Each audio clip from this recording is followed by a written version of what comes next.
All right, ladies and gentlemen, welcome back to another episode of the Fourth and Loud podcast. I'm your host, Jalen Siff, and today we got more news. As a matter of fact, more shocking news about the whole Brendan Sorsby gambling situation in college football. As you know, in the first episode, we covered about the Brendan Sorsby situation, about how he was declared ineligible in the eyes of the NCAA, which resulted in him not being able to play for this 2026 college football season. But a strange twist happened as now a judge, they come down to the hands of Judge Judge Ken Curry. Brandon Sorsby was granted injunction versus NCAA, eligible to play in 2026. Basically, the judge gave him, what's the right word? You could say clearance, or gave him an injunction that will allow him to play this college football season. However, he will be suspended for the first 2 weeks of the season, which really doesn't matter because that third season week they have a tune-up game in their third game of the season, so he'll warm up by then. Now, this news came to me. It shocked me. I thought Sorsby would never play college football ever again. I thought he had to go to the NFL supplemental draft or maybe go to the UFL, but wow, like I never thought that he would get a temporary injunction that would basically make him eligible to now play in college football. Well, first of all, the reason I say is temporary injunction means this isn't the final verdict, though most people on Twitter mainly seem like it was the final verdict. But in reality, it's not the final verdict.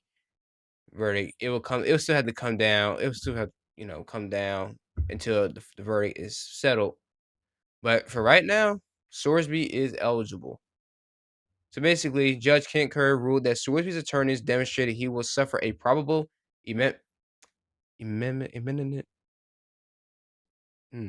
and irreparable injury if he's unable to play for the Red Raiders in 2026 and enjoin the NCAA from prohibiting Sorsby from practicing playing this fall. Basically, what his attorneys is saying that he'll basically be sad. Can I say sad? Is that the right word? Why I feel like something on my head. Never mind. Basically, they're trying to say that it would do damage, probably emotional damage, if he doesn't play college football this year. That's what basically his attorneys is trying to say, in my opinion. In my opinion, as we all know, Sorcerer was ruled ineligible by the NCAA after it discovered he had wagered approximately $90,000 on professional college sports over 4 years, which included, the 40 bets that involved when he was on Indiana when he was a freshman with the Hoosiers. The NCAA denied Texas Tech appeal for reinstatement Friday. So this must be this past Friday. So the reason why Judge Ken Curry, who's a local judge in Lubbock, Curry instead found in favor of Sorsby in another unprecedented decision against the NCAA as the organization continues to fight a barrage of legal challenges, heightening concerns among officials and coaches that rulings from local judges continue to undermine the NCAA's ability to enforce its rule. Now that is a great point. If I was NCAA, I'll be scared right now because this right here could ruin and change college football forever. Because now it can athletes, not just college football players, but athletes can gamble all they want and they can't face no repercussions for their actions. Basically, it will further undermine the NCAA's ability to rule like they once did with the Iron Thumb. But ever since NIL in 2021, the NCAA has been losing a lot of power that they once held. So yeah, I think the decision by Judge Ken Curry can hurt the NCAA in the future. So basically, what happened was later on that Monday, the NCAA formally filed an appeal in Lubbock County, Texas. According to court documents, it is an accelerated appeal, but any formal judicial case could end up occurring after Texas Tech plays this season. And basically, we probably won't get a final ruling until I heard February, as late as February, like after the season is over. So this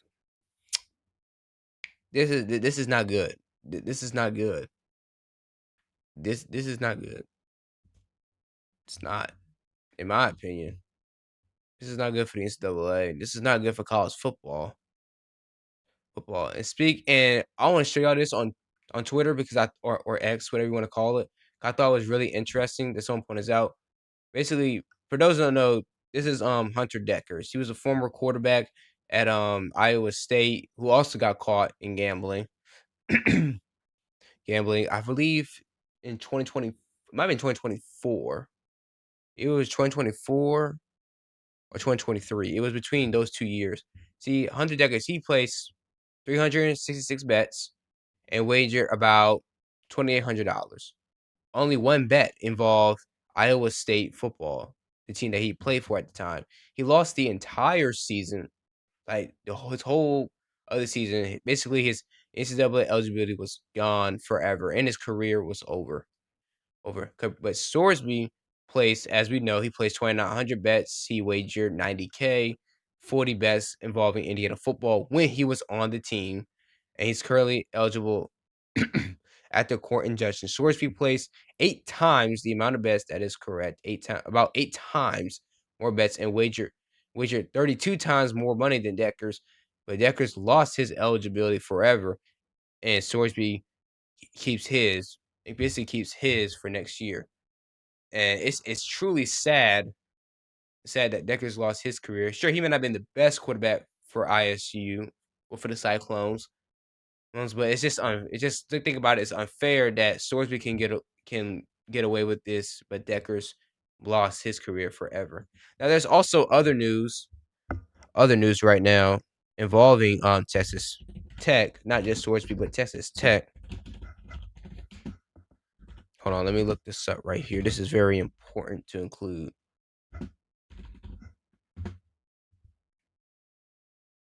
Hold on. I gotta find it.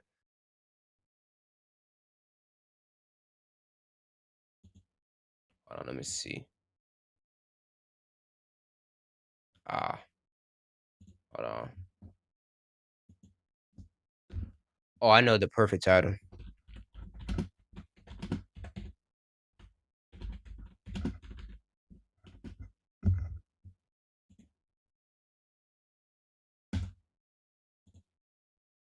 Right here.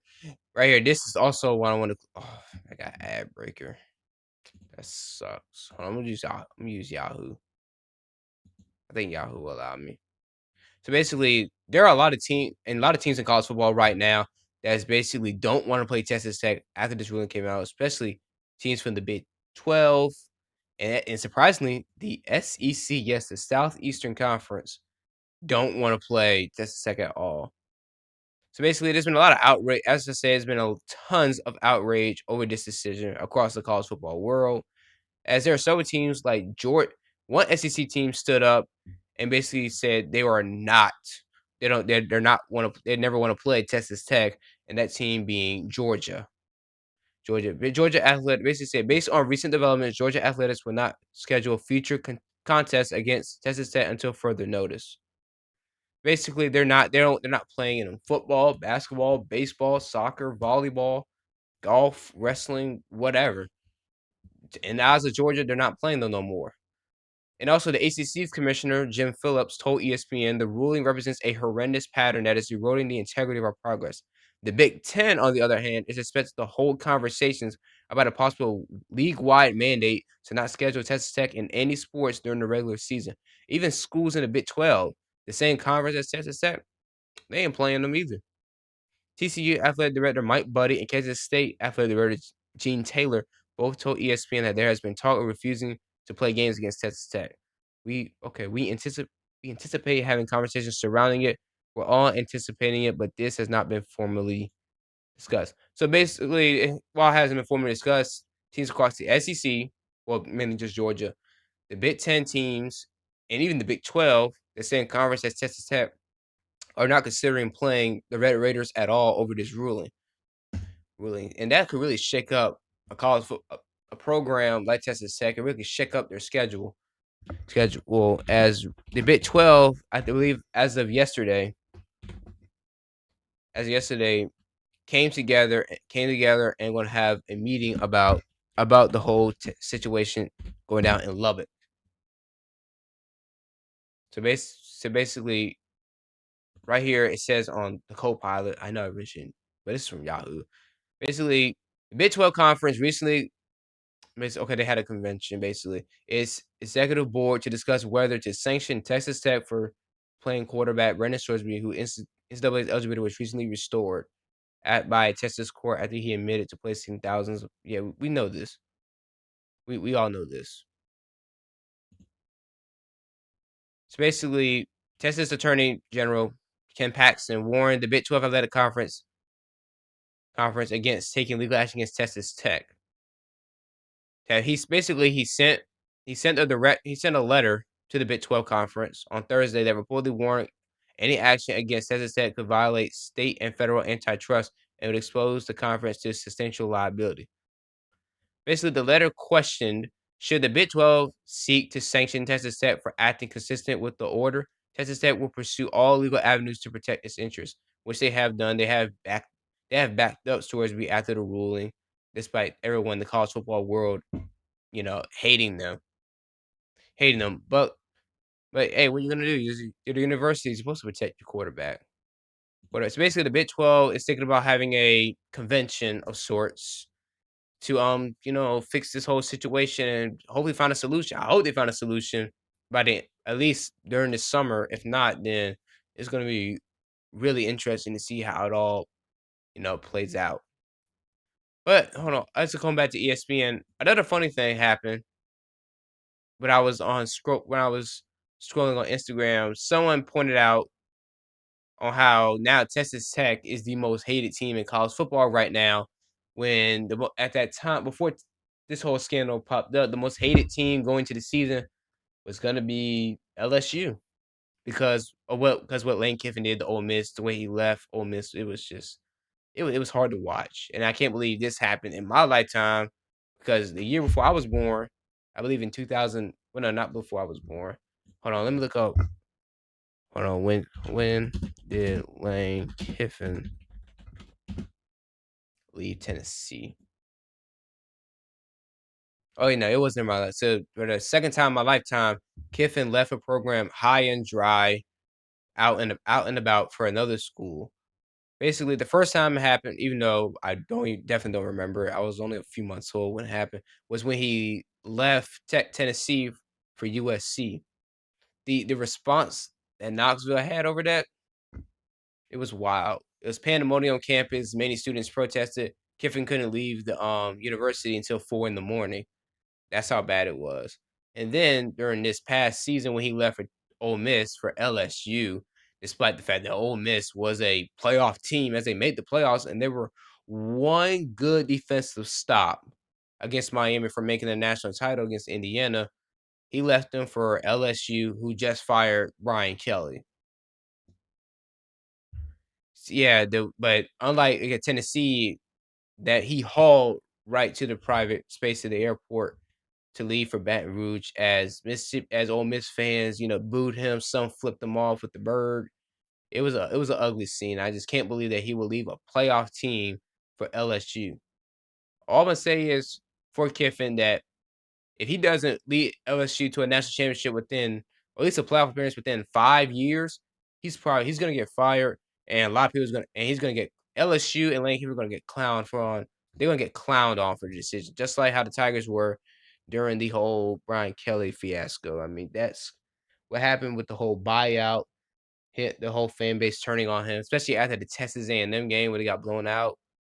Well, it was pandemonium. Plus the athletic director at LSU at the time resigned a week after Kelly was fired, and the governor got involved. It was a whole mess. It was a whole mess. But in the end, the Sorsby, in my opinion, I think he should be ineligible. This time, in rarity, I agree with the NCAA. I think he should be ineligible and should not play and should not have any eligibility remaining for this college football season. But the law is the law. I can't argue against the law. If the judge thinks he's eligible. But hey, I agree with the NCAA on this one. I think he should be ineligible to play. I mean, placing $90,000 on bets, on those amount of bets, including betting on your own football team 40 times when you were on that team is absolutely ridiculous, and I think you should lose eligibility, but that's my opinion. Well, that's all for today, really, for the Fourth and Loud podcast. Lately, we having some connection issues. That's why the streams haven't been up this past week. We largely because we are losing connection. We are losing connection, but for the time saying, we're gonna do recordings and videos because I think those will suit until I fix the issue. But nevertheless, that is today's episode of the Fourth and Loud podcast. I am your host, Jalen Sif, and I'm signing out. See you next time.